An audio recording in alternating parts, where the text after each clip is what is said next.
Hello, everyone. It's so lovely to see you, and I hope everyone is doing well. Happy Wednesday. And today we have a special panel for you, and it's brought to you by PlexTrac, BreachQuest, and CyberAcuView. And today we're going to actually talk about the cybersecurity industry in the insurance front. But the one thing I just want to really quickly point out is that we are not providing any legal or insurance advice. We are sharing our experiences with cybersecurity insurance. And with me today, I have Daniel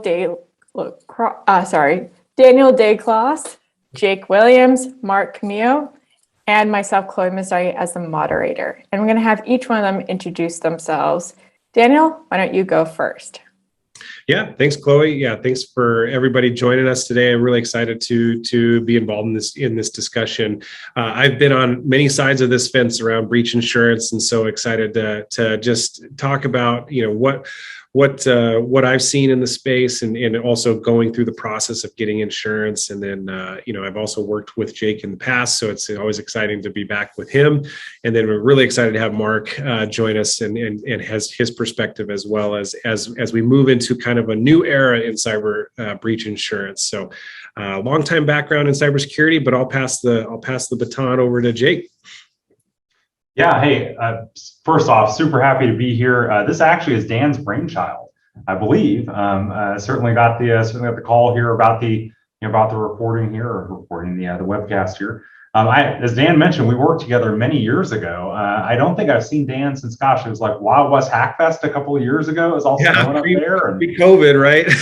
yeah, pre-COVID, and we just ran into each other in the hotel lobby. It was a breakfast, right? The hotel breakfast. And yeah, I'm super happy to be here as well. And this is such a topical discussion, and a very timely time to bring this up, because we're seeing the insurance market harden a lot, and there's a lot of changes that are happening as we speak. And so it was so great, that Dan was bringing this up, and it was like, this is exactly the right time to do this. I'm so happy to be here and to share my experiences here on the insurance side, as well as the incident response and cybersecurity side, and even pre-breach services. So thanks for having me. Mark. Yeah. Hi, everyone. Mark Camillo. I head up CyberAcuView. CyberAcuView is a new industry consortium made up of several of the leading cyber insurance companies, really designed to help the industry collect cyber data, looking at systemic risk, looking at regulatory and also law enforcement engagement issues. Just recently joined CyberAcuView this year. Prior to that, I was heading up cyber for Europe, Middle East, and Africa at AIG, where I was based there for 7 years. Was also head of cyber for the Americas prior to that. Had been with AIG for 20 years, all in the cyber identity theft and payment fraud space. So happy to provide the insurer's perspective on many of these topics. Excellent. So some of the topics that we're going to be covering today is the life cycle, of course, and how to select the best coverage for your organization. And what does this process look like, when you need to file a claim and afterwards, and why cybersecurity insurance is important to have part of your security strategy. And what are the common misconceptions about the cybersecurity insurance? So the first question I have for all of you is, what should a company invest in? Breach insurance or cyber liability insurance, which is also known as cybersecurity insurance? And what's the difference between the both? Well, maybe I'll take that one to start. Over the years, when cyber, before it became cyber, it was called either network security or privacy coverage, because it brought in that element of kind of, you had an incident, the intangible loss suffered on your network, and it also then pulled in that privacy element. Some may still call it breach security or cyber, privacy or, but it all means the same thing. When you throw in the word cyber before it, you're really talking about the intangible loss arising out of a cyber incident or cyber event. And so, but I think it's important, though, for organizations to realize that cyber is it's a peril, really. I mean, you think about it, just like fire or earthquake, it's a peril that can impact almost every insurance policy that you have. And I think one of the trends recently has been looking at it and trying to understand, okay, if there is a cyber event, how would that impact my organization, and what losses could materialize across the board, right? So that could include intangible loss. So things when we typically think about cyber, somebody hacking in, bringing in incident responders, bringing in professionals that can help you with the incident, bringing in cyber extortion, negotiators helping you, if you need to pay the extortion, or covering the business income loss. Those are typically what when you say an intangible loss, that's what you typically, your typical cyber coverage would pick up. But there's a whole new area when you start looking at physical cyber damage, right? So if you actually had a cyber event that caused property damage, or it could cause bodily injury to somebody else. And so it's really important for you, if those types of risks are important for your business, maybe you're in manufacturing or transportation logistics, you need to look at your policies across the board to understand, what are the risks? What are the potential scenarios? Where is that covered? And more importantly, working with a good sort of insurance broker to kind of help you through that process, right? Because you might say, hey, my top concern is somebody hacking in and stealing funds out of my account. And they might come back and say, hey, actually, you have this crime policy over here. It covers for all theft of funds. So you don't necessarily need to cover that piece in a separate cyber insurance policy. Or, if you're concerned about, your D&Os and the potential liability, that might be picked up under D&O coverage. So at the end of the day, I think it's important for each individual business to go through, understand the risks, compare that against your insurance policies, identify the gaps, and work with your broker to kind of address or close those gaps. I'll jump in here as well. And I do want to reiterate what Chloe mentioned earlier, right? Like, I'm not licensed in any state to provide insurance advice in any way, shape, or form.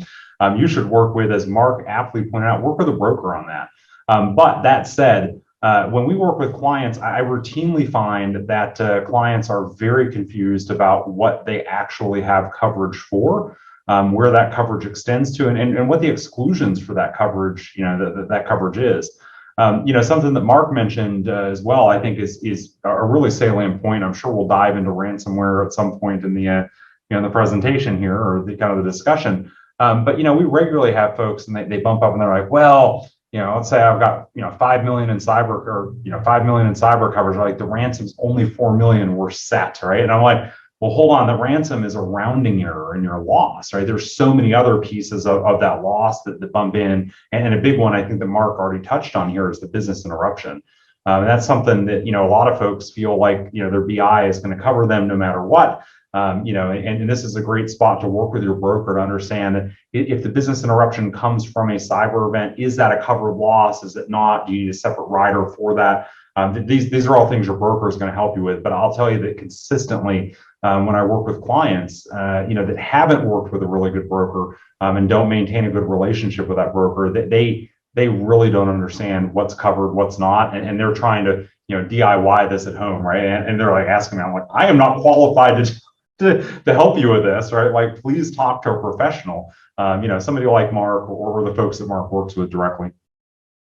Yeah, I couldn't agree more. I think making sure that you're talking to the right people. I think it's easy to just even as a vendor, you'll get parts of things in requests from customers like, hey, you have to have cyber insurance, and people may just go out and just try to just buy something online just to check a box so that they can get a deal done. And that's the wrong way to do it, right? You really want to make sure you work with a broker and understand what your risk liabilities are, right? So I think kind of coming back to the question, it's interesting. I think Mark highlighted it well, and like the industry, I mean, as we've been in it a long time, right, for several of us, and different terms just continue to evolve, right? But so it's really like getting to the crux of like what's behind a breach insurance policy or a cyber liability policy, and I think there's obviously right now there's a lot more emphasis. We've seen it a lot in contracts and working with customers. Like, there's a lot more focus on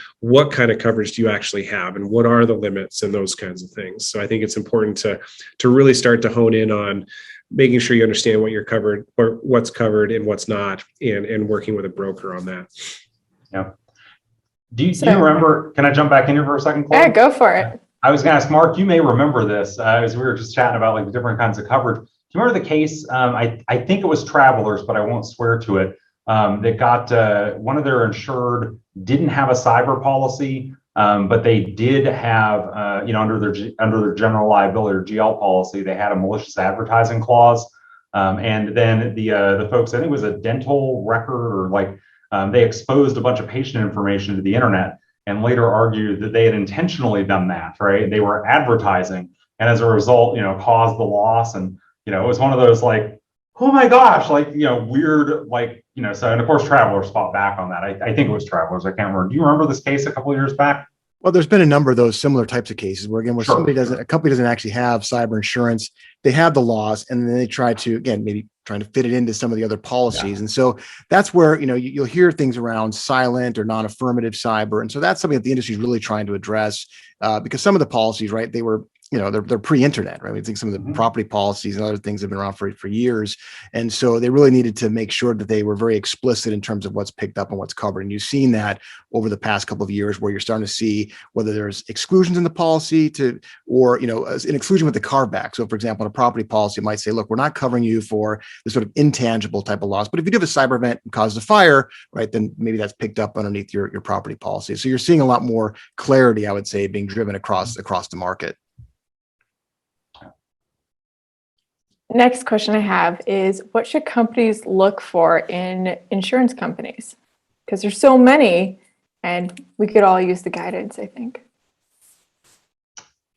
Mark, I think this is another great one for you. Yeah, no, it's a fairly broad question. I mean, again, I think the first thing is, once you've kind of identified, what your risks are, what you would like to insure, making sure you have that policy across the board. It really depends on, the industry you're in, size of company, because some, if you're a small business, perhaps you just need just a small amount of coverage, and you buy a business owner's policy that's packaged everything together, and they have a great cyber add-on that can be bolted on that covers most of your risks, right? And be a cost-effective way to get cover. Or, again, you're a large multinational organization, it could be different, right? You might need to have local policies issued in multiple jurisdictions.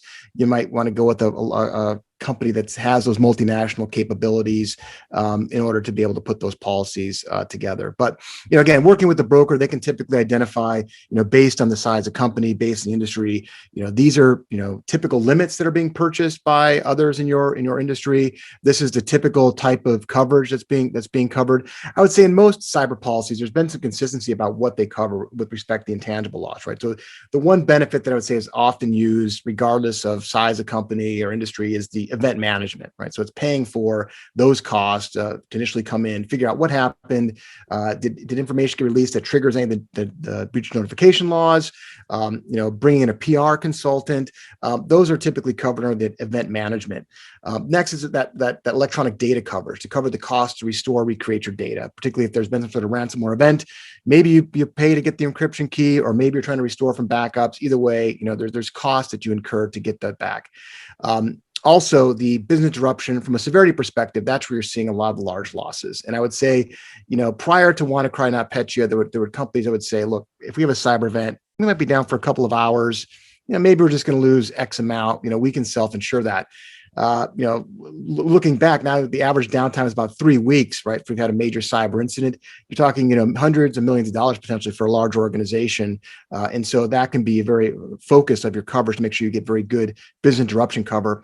And then from a liability perspective, it's making sure, again, that you have the cover if there's any sort of liability arising out of the incident, defense costs, damages, regulatory issues, regulatory investigations, regulatory fines or penalties where insurable by law. So these are all important coverage. I would say most cyber insurance policies contain these elements today. And again, working with the broker can make sure that, based on the size of the company and the industry you're in, that you get the appropriate coverage that you need. Yeah, I think one thing that was interesting, we just went through a recent update to our policy, and our broker definitely did some investigation as to who actually was paying out claims, right? So he wanted to make sure that of the firms that we were looking into, that they were actually going to pay out, based on what they've agreed to, right? So it sounded, and I this is just anecdotal. I thought that was interesting that was one of his criteria. So he was just, I don't know if you've got other data around, what are firms paying things out, but I think at least it seems to be an important factor when selecting the right underwriter. Yeah, something that we've seen and very well related to that, right, is the, really that validation of, basically what were your disclosures during the underwriting process. And, I roll back a few years ago, right, and I've seen for these huge policies, a disclosure questionnaire that was like, 6 questions, right? And most of them were yes, no questions, like check here, check there, whatever. One that I saw here a couple of months ago for renewal was, somewhere in the 30 pages. It looked, almost like they were prepping for like a SOC 2 audit, right? And so, it's a completely different, like, and I'll be honest too, some of the folks that we've gone in and done incident response with in the past, that had cyber insurance, right? One of the boxes they would ask, or the questions is, do you have a vulnerability management program? And they're like, remember that time we did a pen test and they ran an SS scan? They're like, that counts. They checked the box, right? It was a one-time, point-in-time thing. And I think we all know, I see Dan's actually laughing about this because it's laughable to think that qualifies as a vulnerability management program. And yet a lot of folks were doing that. This obviously creates outsized risk for the organization, or for the insurer, right? The underwriter, because the risk now is not in line with with their actuarial tables, and so we're seeing a lot more demands for that, really for that artifact of are you doing this thing, as well as getting more granular with what they're asking in the first place. So that ties directly into who's paying out and who's not. I'm seeing a lot more of, without getting into any of like calling out any names or any of that, what we are seeing is a lot more on the insurance side. Like, okay, you said this in underwriting. Now, does that align with what the incident response is seeing? And now, by the way, to show us that you're actually doing those things up to that point, right? If you said you had MFA everywhere, and then the incident response report reads, and the threat actor guessed a password, and then they were in, right, kind of thing. Like, those two do not align with each other, and so we're seeing folks, like, pushing back, insurers pushing back on those in those types of cases. That definitely aligns well. So let's kind of dive into the one main question that I think a lot of people have when starting out, which is, how does basically gain cybersecurity insurance work? Is it something that's been painful or smooth, or perhaps a mix of it, both of them, and why? Yeah, well, I think it's important anytime you have your insurance policy, right, to understand exactly what's in there and what are your requirements as an insured, right? So in the event that you have an incident, a lot of times, there might be a panel that you need to use, right? And the insurer may, dictate, well, here's the number you call, here's your kind of options for legal, here's your options for IT support, for PR. And so it's important to know that up front. And if you work with specific vendors or, there's specific groups you want to work with, have that discussion, because sometimes you can have that endorsed or scheduled on the policy that this particular vendor, this particular group will work in that particular incident. But I think most will have that incident response capability built in, and I think that's one of the benefits from an insurance policy. Is a lot of times you're going to have that 24/7 access. So again, if you don't have, or you haven't negotiated, or you don't have that tested incident response, you're almost getting some of those capabilities directly from the insurance carrier. I think the other piece is understand that the process has gotten a little more difficult, right, from an underwriting perspective over the past couple of years, and that's due to, you've seen a number of claims that have come in, and ransomware, in particular, has those claims have increased dramatically, and so you're seeing more detailed questionnaires. Maybe in the past it might have been this standard questionnaire, a few simple questions. Now, you see that detailed analysis, and a lot of that's tied to those specific controls that insurers have seen really do make a difference. And they may sort of bucket the policyholders into, yep, these have kind of above average or best in class risk versus my kind of average or below average. And you may see that differentiation in the terms that might say, look, based on where you're at today, it's a 50% sublimit on ransomware. So if you had a 10 million limit, the max you're going to get is 5 million, or you're going to share that loss 50-50 with the insurance company. And part of that is to try to drive better behavior, better controls, to kind of get the organization up to that above average or sort of best in class, we're less likely to have the incident. So I will say, it's important to read the policy, understand what your requirements actually are, what it covers, and how do you trigger the policy in terms of the, do you call, do you contact your broker? And then from an underwriting perspective, just preparing now in the sense that there's probably a lot more detailed questions. The insurers are going to kick the tires and make sure that you're able to respond. And a lot of times a broker can help you position you to say, look, if you're not doing this today, this is an area you might want to fix, maybe make the investment here, so that when we take you to market, you're able to show that there's been improvement in that particular area. Yeah, I mean, that's such a great point. I mean, it's actually multiple great points there. One, we know insurers that we work with that won't underwrite if, for instance, if you don't have MFA everywhere, right? And so knowing that and using a good broker, they're not even going to shop you in front of those folks, or they're going to turn to you and say, hey, we work, and a lot of the good brokers do work with other firms that offer pre-breach services where they're going to help you get that aligned, right? Whether that's again, security monitoring, whether that's, getting MFA done, whether that's getting vulnerability assessments and reporting done, whatever that is ahead of going in and shopping a policy. If you find yourself in that position, I'd highly recommend you ask your broker, what pre-breach services have they worked with? That basically you spending a little bit up front is going to then reduce your premium dramatically. In a lot of cases, or open up new opportunities for underwriting that just weren't there originally. Is definitely a big thing to look at there. So I'll hand it over to Dan here because I know this aligns very well with pre-breach and all that. Go ahead, Dan. Yeah, no, thanks, Jay. I mean, I would say I think that there's more scrutiny, like everyone is starting to recognize there's more scrutiny on policyholders before they actually grant the policy. And so, what we're seeing from our customers are, hey, we're getting asked more about our security posture and what are we doing in terms of a proactive approach to security, right? And not just going to lean on insurance as a crutch or just like the catch-all for, hey, that we don't have to worry about security, right? And so how do we report and show trending over time, and are we continuously assessing our environment? So that's kind of like why we got this webinar together. I think there was a question right now in the chat, but like, how does this all fit, right? And it's like, hey, we're seeing this is a really important thing. Obviously, brokers and insurance companies are recognizing there needs to be more standardization and more upfront analysis of the policyholders before they actually grant a premium. And so I think it's just important to recognize that that's how the industry is continuing to shift. And so to be prepared for that when you go to look for a policy or go for your renewal, right? Because like if you have a policy that's 3 years old or whatnot, and it's probably a lot easier to get it back then, and you were paying probably a lot less. Now they're going to say like, yeah, that 20 questions that you filled out, well, we're going to need some more actual data around that, or maybe more questions, right? So, yeah.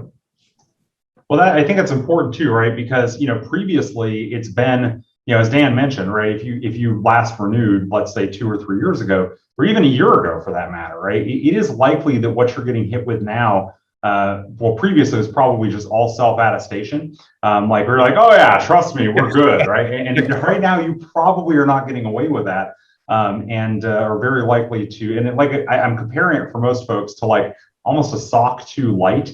If you've ever been through one of those, nobody ever wants to go through a SOC 2 audit, right? But that's a lot of what it's like. You're producing the artifacts, right? And if you don't have those artifacts, in a lot of cases, you're not getting underwritten. What I will tell you too is that even if you get away with the underwriting, where you're like, we didn't have to get all that together, believe me, the second the incident happens, you're going to have to get it all together. And I've worked now with several different folks that have had ransomware events where they are having trouble because of the destructive cyber attack, right? Because that's what ransomware is. They're now struggling to go find and get those artifacts together to show that they were doing all this stuff before the loss, right? And it's a catch-22. A lot of this is all about that preparation.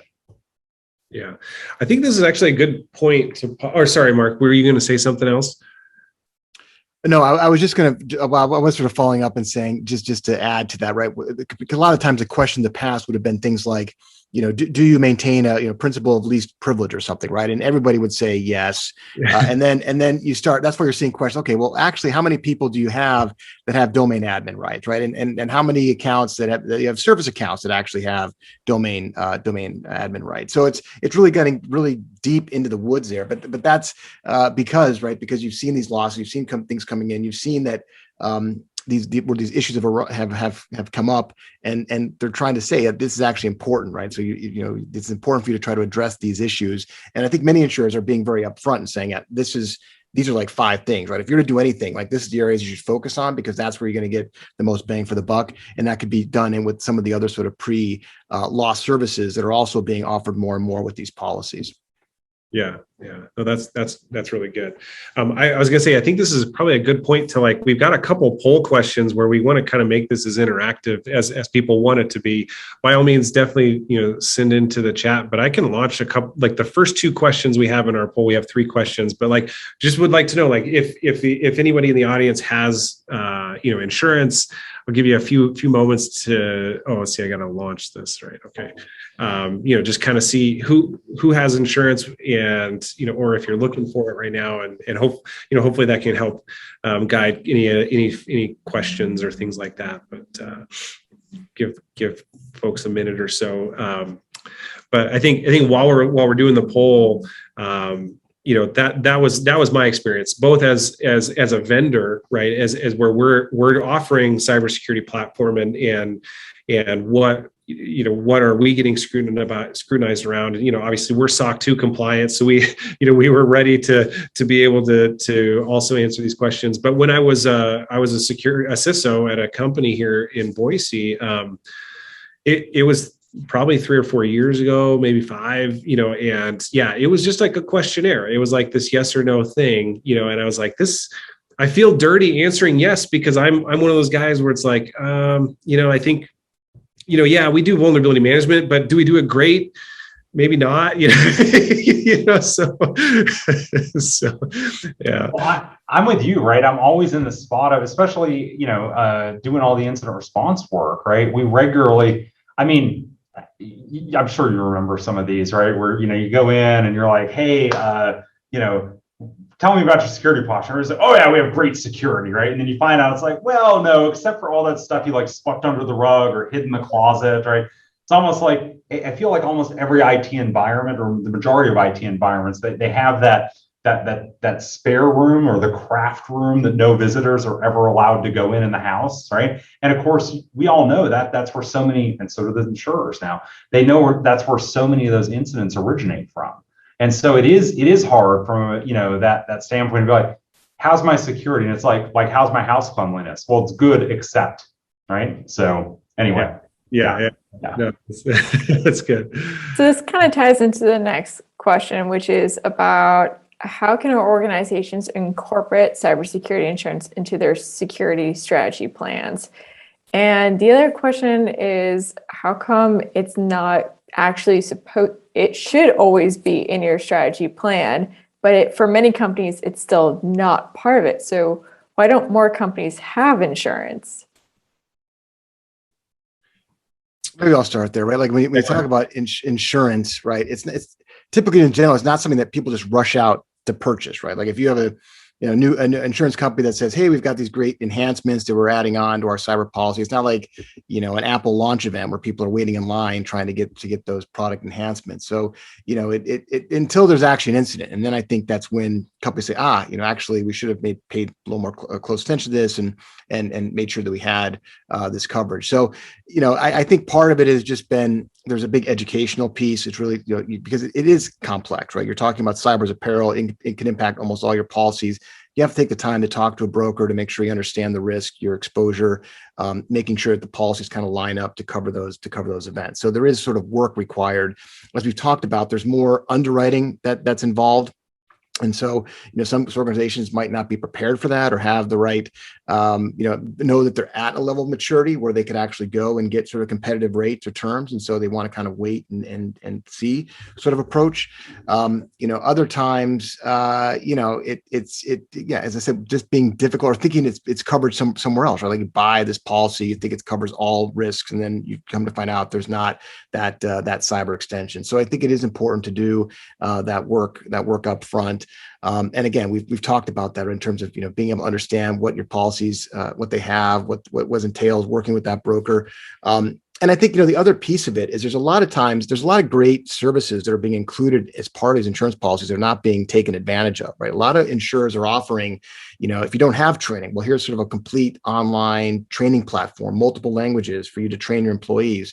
here's threat intelligence, or some are actually monitoring, your environment. And so if they identify, say, hey, you're actually using an unpatched version of this, we can see it externally. The bad guys probably see that externally as well. They're actually reaching out and notifying their policyholders. So, I think what has to be, a lot of times the insurers are kind of viewed as, well, we pay this money and maybe we'll look at it again in 12 months, or if we have an incident, they're going to be, the insurer is going to be difficult to work with. The insurer actually has a vested interest, right, to make sure that, hopefully to help you avoid having a loss in the first place. So again, there's a lot of great things that they're going to be able to offer, what they see from their overall portfolio, where it's a different perspective than you would get maybe from another third party. And again, when there is that incident, right, that because they've handled so many, being able to get the right level of expertise to try to help you contain it, so that you can get back up and running as quickly as possible. So I think it's imperative, again, to understand those benefits that are there, and more importantly, take advantage of those benefits, because they're often underutilized. Yeah, I think it's probably becoming more. People are probably becoming more aware of that they need cyber insurance. I think there's definitely, especially in the SMB space, right? They're just not even going to think. They're not even going to think that they need it. And I think ransomware has been like, oh yeah, this is, I think when you talk about like advanced persistent threats and all these advanced attackers and China and Russia and all this stuff, it probably falls on deaf ears to like the SMB business owners, right? I mean, they're probably just, unless you're in the security space, you're not thinking about that. Like, I'm just trying to sell a widget to, the customer down the street, right? And so like, I even have a friend that he's a cattle farmer, right? I mean, they got hit with ransomware and they had to pay it out because they didn't have the posture in place and they didn't have insurance, right? So, it's starting to hit a lot closer to Main Street, so to speak, and I think that's also why now insurance is becoming much a bigger topic, right? Yeah, I mean, I always look at, you talk about Main Street, right? I for years referenced in classes and conference talks, I always referred as the Jake's mom standard, right?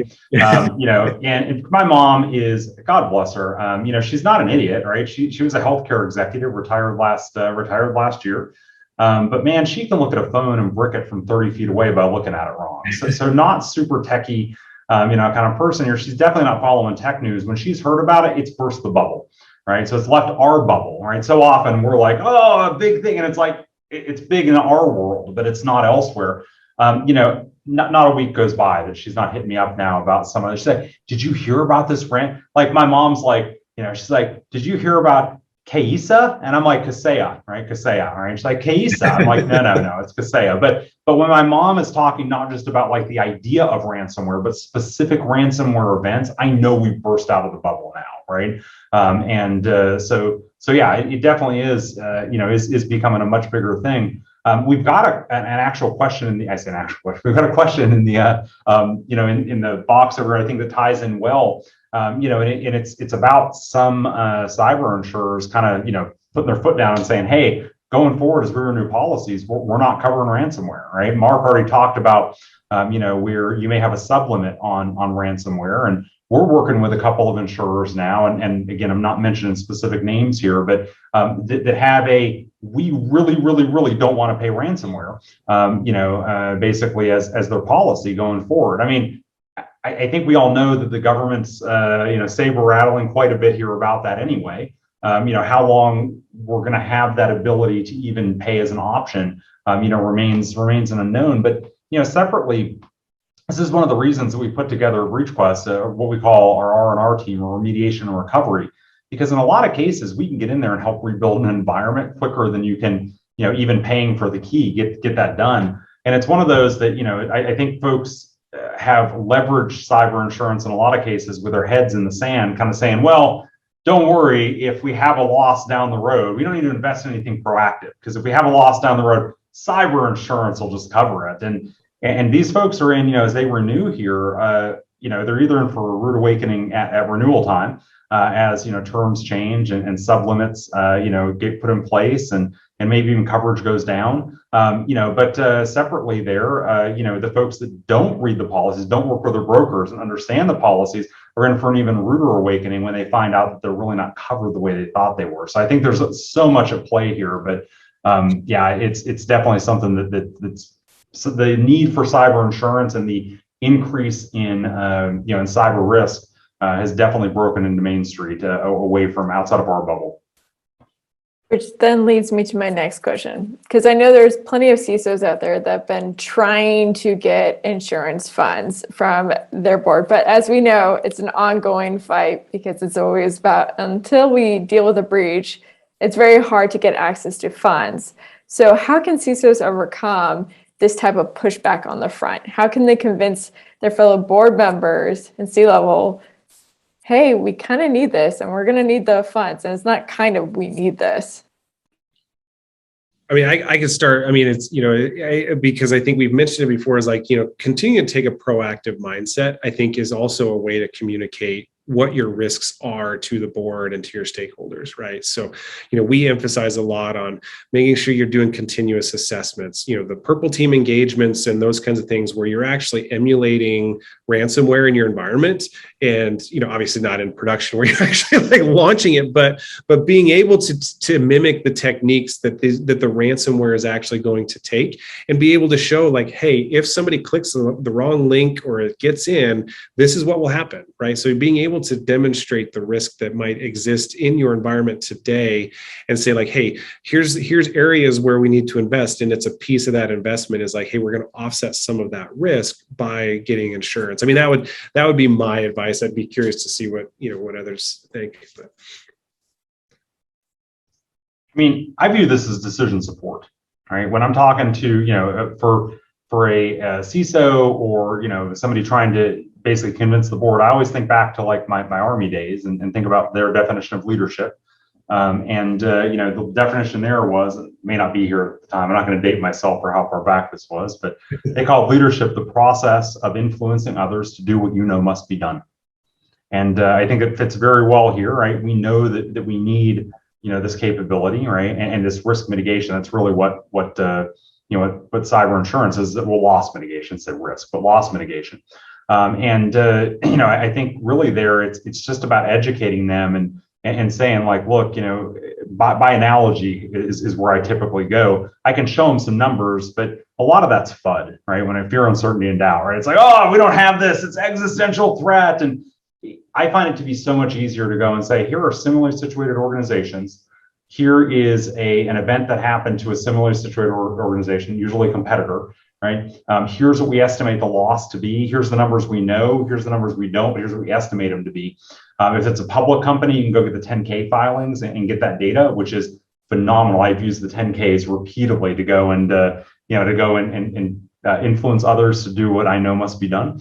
I think that's very good. And then my final one, if you haven't seen the Black Hat talk from Black Hat Europe 2019 on Maersk, just Google Black Hat Maersk or hit YouTube and watch that because their chief information, I believe is their CIO, chief information officer from Maersk, of NotPetya fame. Most people never heard of Maersk until NotPetya, right? Unless you saw one of the trucks with the containers rolling down the road there. He really gets into like how bad that incident was, really at an executive level, and it is super digestible by your board members. If you can't get them to watch it, you need to watch it and take notes and then quote the guy as he's talking about it. So, Mark. Yeah, just to add on to some great comments. I mean, I think that we're always talking about, look, there's no cybersecurity silver bullet, right? There's no such thing as you're going to spend and you're 100% secure. And so the challenge is, right, like what's that right spend? And I think right now you're seeing a lot. I mean, it's substantially higher, the amount that's spent on overall cybersecurity compared to what's being spent on cyber insurance. And so I think over time, you'll start evening that out because again, there's some benefits. Say, hey, let's get ourselves to this level of cybersecurity maturity. And then if something happens, we have this insurance policy to kind of help fill those gaps. And a lot of the insurers have made investments so that they can demonstrate or show, look, based on their data, based on information, based on the how you respond to some of the questionnaires, can actually provide some data. So here's how we view you from a cybersecurity maturity perspective compared to your peers. Here's how we view you from a frequency and severity perspective, right? And how we view a frequency from ransomware, what we think a significant business interruption could cost. And so these types of things combined to what you might be able to get from your broker can help you decide, saying, hey, are we concerned about that catastrophic event? So yeah, maybe we can withstand X amount. So let's take out a higher deductible or retention so that we can afford to buy more insurance on top to cover us for that truly catastrophic event that maybe we weren't able to even predict at this point. So I would say it definitely over the last few years, there's been that more awareness, particularly as it relates to ransomware, that this is not just for companies that have a lot of personally identifiable information or credit card numbers. It's all about if you have a network and using a network in some way, you can be targeted and that can be used against you. And there's value there to the bad guys. And so we've definitely seen that increase in demand. And now it's, how do we make sure that cyber insurance is long-term availability, the sustainability of that product. And that's why you're seeing a lot more of those questions being asked to really understand, so that, alluded to before, you just can't, buy a policy and then just say, hey, we're good now. Let's just go ahead and, coast for a while. And then if we have an incident, we'll have the insurers pay, right? This is an ongoing, and you're going to have to continue to demonstrate that you're at that adequate level of cybersecurity maturity to maintain the coverage. Actually, that's a really good point, right? And Dan, I remember working with you in an org where we had to answer the question, I don't remember how many times, but when will the security program be done? Like, the fact that you asked the question means that you foundationally misunderstand the question. But pivoting off of that, right? What Mark said, I think, is very salient here, right? Is that this is a continuous process, right? And it's not just. I want to make sure that there wasn't, that we didn't miss anything here. The audience didn't miss the nuance to this, right? Mark said, you not only get the coverage, you have to have, these underwriting requirements, but to maintain the coverage. And that's not just to get the renewal. Understand that means, like, at time of loss, right? If you attested to one thing and then you're like, okay, done, just forget about that. We'll pick it back up in 12 months or 2 years or whatever that happens to be. If 10 months from now you have a loss and you expect that to be a covered loss, you have to have kept up on what you had in your declarations, right? And if you declarations and disclosures, and if you don't, we're seeing more organizations push back on that, with exactly the results you'd expect, right? So anyway. Great point. Yeah, I think being able to show your trending over time, right? Of like how are you maintaining your security posture and security program is something that everybody needs to be aware of. And like, if you can't answer that question now, you should probably, kind of start digging in. Like, okay, how would we show, like, no, we really have been doing these things, right? So, which leads to my next great question here for you, which is, what tips do you have when looking into improving asset inventory and vulnerability management? Since that's a huge role in your security posture, but also when it comes to getting coverage in your insurance. If you aren't doing good practices, you may not be fully covered. I mean, I think any one of us could start this. I guess I'll kick off. I guess probably a good place to start on the asset inventory is make sure it's as complete as possible. And then on the vulnerability management side, you actually, it's not enough to just run the scans. You actually have to do something with the scan data. You actually have to go and, go and patch.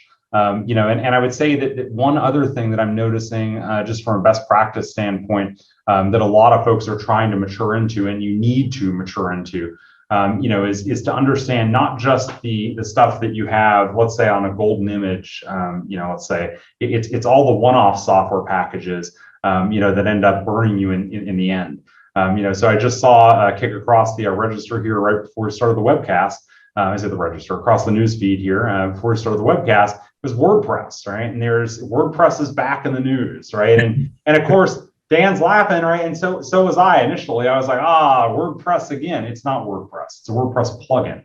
And it turns out it has, something like 8,000 active installations and allows any threat actor without any authentication to go wipe the site, right? Well, obviously this is bad for you if you use that for for content management. But from a vulnerability management standpoint, I would argue the vast majority of VM teams, vulnerability management teams, don't know. They probably know that that's a Linux server, and they probably know that it's got a LAMP stack on it, the version of Apache, maybe MySQL. Most of them probably don't know the version of WordPress running on it, and a 0.01% of them out there know the plugins that are actually installed. And it really drives home the complexity of vulnerability management. If you're trying to drill into all of that, all of that nuance manually, either you need a team that is ginormous, right? Or, again, you're just not going to keep up with it, and you'll end up in a constant state of lower maturity on the VM side. So. Yeah, I agree. I mean, I think being able to classify your assets, being able to start, like you said, have as comprehensive an asset inventory as possible, and also recognizing that it's not just an asset that you may control. Cloud assets are an important piece of that vulnerability management program.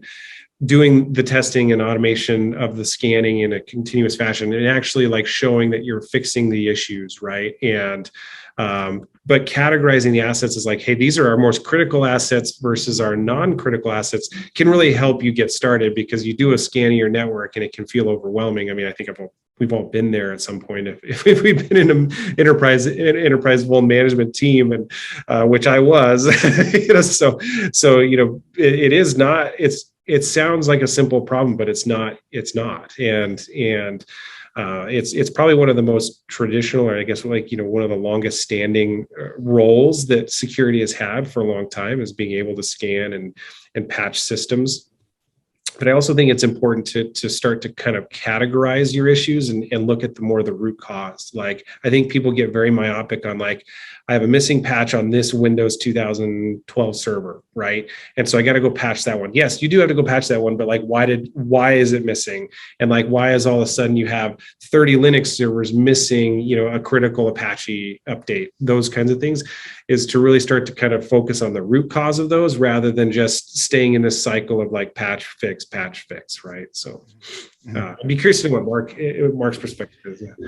Yeah, the only thing I would add to this is that, and this kind of ties into one of the questions in the chat that's asking, do you believe clients are honest when answering assessment questions? So the thing that I would point out is that sometimes you have these questionnaires that are very detailed in length, and sometimes they'll ask you a question one way and then ask it a different way, slightly different, to see again, are the answers consistent? Or if you answer something in a certain question, they may come back and say, well, actually, but you answered, they sort of contradict themselves. So you may actually get some additional questions that come back from the underwriter to find out exactly what is, do you mean when you're saying these things, right?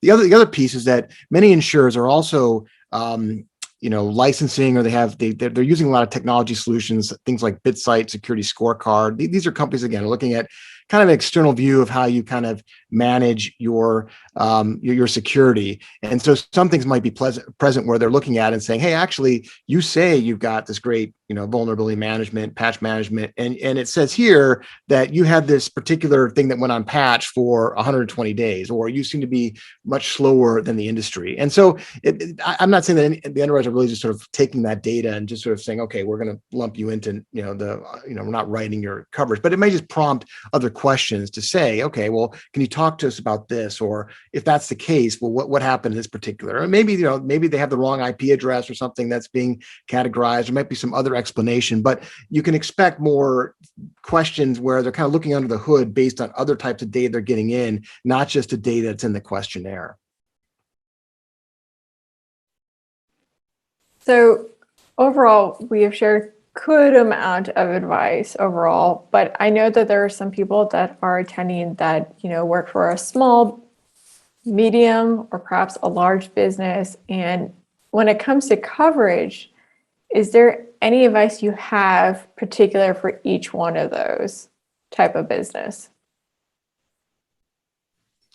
Well, I think we touched on a little bit. I mean, again, if you're a small company, again, one thing you can look at is that, sometimes you have coverage in other places. Right? So just as an example, if you're a merchant and you're, maybe do a small online retailer, and you subscribe through your payment processor, you might have some small coverage that's being provided by the processor to cover you in the event of some sort of PCI data breach. And if all you kind of care about is credit card data, you can kind of go through that and say, yeah, actually, I'm paying this monthly service fee and I get this sort of automatic coverage through this piece. Other times, again, if you have a broker that might have packaged something in, right, or you convince you to buy something as part of your package policy, right? A lot of times small companies can gain access to coverage that way. Or I've seen a number of solutions now trying to get, small businesses some level of package, right? So it might be you sign up for, some pre-breach and some other types of services that are being packaged in. There's almost like a warranty or a guarantee that's being bolted on, again, to give you some level of insurance coverage. So again, if you're a small business, there's some solutions out there, knowing that, companies are not really rushing out to buy insurance, but there may be other ways that some level of coverage being packaged in with other types of security type solutions. And then for medium or large companies, I think they have a better handle about what those sort of worst case scenarios could look like. They're doing more of those analysis to run through those different scenarios. They're more likely to work with the broker, and so in those cases you get more maybe bespoke coverage, or really trying to to get the budget that you need to get the level of coverage that you need. But I think we've touched on a whole host of things already about starting early, understanding that this is a journey. There are a lot more in questions. Expect the premiums have been going up for this coverage as well over the last 18 to 24 months. You're seeing maybe even some of the limits that you might have been able to get a couple of years ago. Those are also coming down a bit. So it definitely has changed. But again, this risk is not going anywhere anytime soon. And so it's important again to sort of start that process now, because it may take a little bit longer than you had expected to get a cyber insurance policy in place. Go ahead, Dan. No, I think that's all great. I think, yeah, obviously, you got to know your business. And I think this is also how you manage risk in your business, right? And how you approach your security program. So I think continuing to focus on getting started now and getting a holistic view of your risk in your security program, having ways to aggregate that data and report on it. And truly building out a continuous mindset around assessing your environment, identifying where you think your biggest gaps are, and focusing on that, and then using insurance as a piece of your risk management posture, right? And it's, I think that's probably what I want to hammer home is like, it's not just the thing that we're going to do to avoid having to be secure. It's actually meant to be a piece of the puzzle. So we have a few questions that we've received so far, and I would love to. Oh, Jacob, did you want to add on to that? I was just going to throw just two quick things in here. I'm not the guy who's going to turn around and be like, this is the coverage that's right for you or any of that. But when we start talking about across the board, whether it's small, medium, large enterprises, in particular the smaller orgs. One of the biggest things that you can do, because you probably don't have a SEM, you probably don't have an EDR in some of these smaller organizations, it's go in and take a hard look at your logging posture. Because you don't have to have a SEM to do better event logging. You can do it straight up through group policy, and simply log more events and store them for longer. I regularly tell people that it is insane that in 2021, the default size of the security event log in Windows is 20 freaking megabytes, right? 20 megabytes. I think a single photo on my iPhone now is like 9 megabytes, right? So my security event log could hold 2.3 photos, right, from my iPhone. That's ridiculous, right? You clearly need more, more logs. And there's never been a time, I'm just going to say this and I'll close out here, kind of from a prep standpoint, but prep that environment, because there's never a time that an incident responder has shown up to an incident and been like, man, what am I going to do with all these logs? It just never happens, right? And the more of those you have, this turns directly into, is the incident response team able to get to ground truth?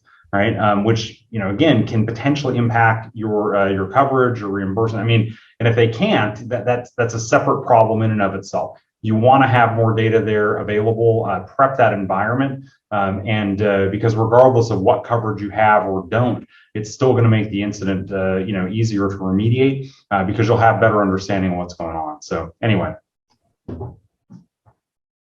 Excellent. All right. So for anyone who has any questions, feel free to put in the Q&A section. I want to make sure that we get to them. So the first question I have, maybe Dan, you want to first respond to this one, which is, I'm wondering what the significance of purple teaming, incident response, and cyber insurance company came together in this webinar. Yeah, no, I I think that's a good point, because I think I would say it's three legs of a stool, right? In terms of like purple teaming is a philosophy in our opinion, right? I mean, obviously you can go do a purple team exercise, but we really try to abstract that into a philosophy of like a continuous assessment where it's very collaborative between what the attackers might be doing in your environment and not feeling like you can start small in your purple teaming, approach, right? You have resources available to you from MITRE and Atomic Red Team and these kinds of things where you can go and start testing your environment, right? And we always emphasize a proactive approach to your security posture. So being able to start measuring how you're doing things over time, and then you can actually have some legitimate data to an insurance provider or someone like that or an auditor to be able to at least show like here's what we've been doing and here's how we've been making progress. So that's really where we feel we fit into it. I think I'll let Jake kind of highlight that, but then this also just plays in where BreachQuest would fit in, or insurance IR and things like that. But like I think that what's important is like these are all different pieces of your risk management program, right? Jake, you can highlight more, but. No, I mean, I think you're exactly right? The purple team piece is understanding what do I have telemetry for? What am I going to detect, right? We know that a consistent predictor of cost, for a loss involves how quickly do you detect the incident, right? And then also how deftly do you respond to the incident? And these two things are obviously related to purple teaming, because purple teaming is going to help you be able to good purple teaming and actioning the results of that purple teaming are going to enable you to detect faster and B, have the right data to go in and have a coherent response, right? Uncertainty occurs without that data, and that impacts your ability to respond, even if everything else about response is going to be awesome, right? You're missing the data. This comes back to that whole logging and understanding that piece and what's your retention around stuff. And so I think that's a big piece. And then, I'll let Mark speak for himself here on we do a lot of the response side and we coordinate with a lot of insurers. But as I started out mentioning, right, I'm not an insurer. I don't offer insurance advice. I'm always the go take all commands from the tower, right? When you work with the breach coach, do what the breach coach says, and prior to engaging in the breach coach, do whatever your broker says, right? Because that's how you maintain that, typically maintain that reimbursement. Mark, I'll kick it to you. Yeah, I would just say, I mean, again, I think one thing that's interesting is that there's just a lot of partnerships that are going on between, again, insurance companies, technology companies, security companies. It's just going to continue.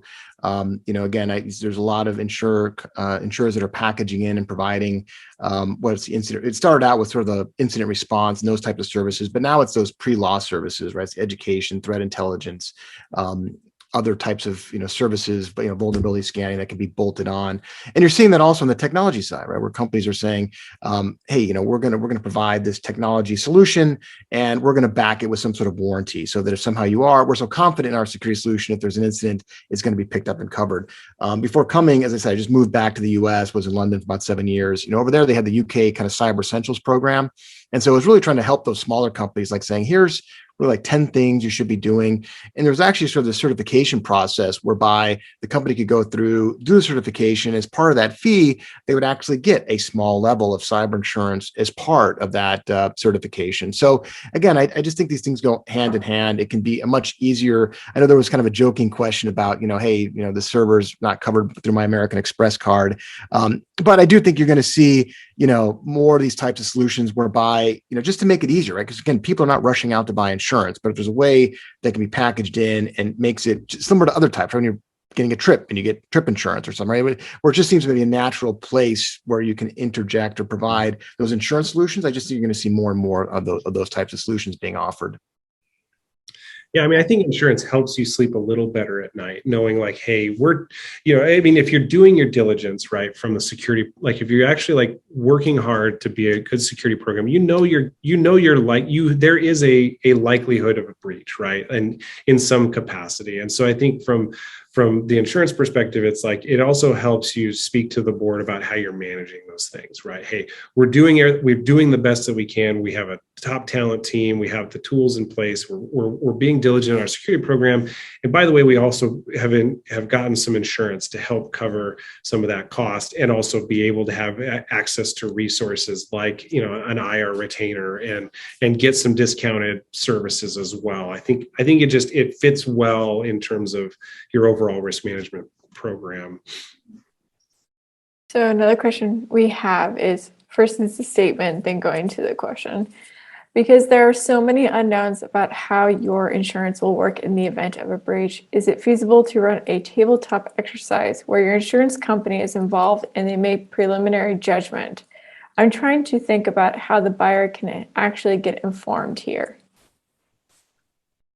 Yeah, I will just sort of tell you say, that go ahead. Go ahead, Mark. Take it. No, I'll just say something. I mean, a lot of insurers do offer that, right? We talked about offering some sort of incident response. A lot of them will be happy to do a tabletop exercise. So if you're, willing to do that, it's great to walk through the policy, right? To say, okay, this scenario happens, and this is how this would potentially respond, and this is how we're going to engage in bringing in your, the law firm to help kind of, be the breach coach. And here's going to be incident respond, the IT side, and everything. And then you can have a really good discussion going through some of these sort of hypothetical questions. So I would say that that's something that's being offered more and more. And if not something that's practically being offered, ask, right? To say, hey, look, I'm really curious to see how this benefit works. Have your broker reach out to the insurer.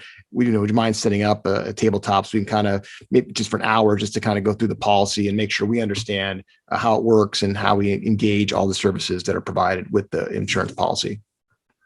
Yeah, that's exactly it. I was going to say, we actually have several folks that are walking through, several underwriters that are basically doing ransomware tabletops effectively, right? So it's not a full tabletop. It's generally generally like it's ransomware. It's with the breach coach. Even when they do the more involved ones, like Mark was kind of talking about there, one thing to bear in mind, is that it's all hypothetical, right? They're never like saying, and this will definitely be covered, right? Kind of thing. It's, they always hedge everything that at least the ones I've seen, do a good job of hedging that. So yeah, that makes sense. All right. This may be our last question for today, but person is wondering, I would like to know from each speaker where staff training falls as priority in their offerings, as I see that the number one threat to my company is a staff member opening that file that they shouldn't have.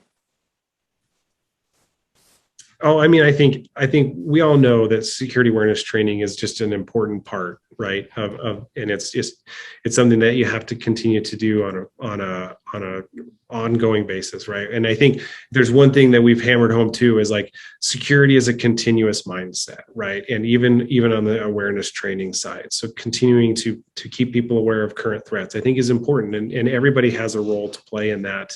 But then also being able to simulate that, like, hey, what happens if this person clicks the link, or when this person clicks the link, and being able to at least say, like, hey, we know that in these circumstances, we'd at least be able to detect it at this point in the life cycle. That's, I mean, I hate to say it, that's it, right? Look, I used to tell people when I was teaching SANS, right, like the whole phishing piece, right? If I had a solution for somebody clicking that file, right, I wouldn't be here. I'd own my own private island in the Bahamas, be sipping on a mojito, all that good stuff, right?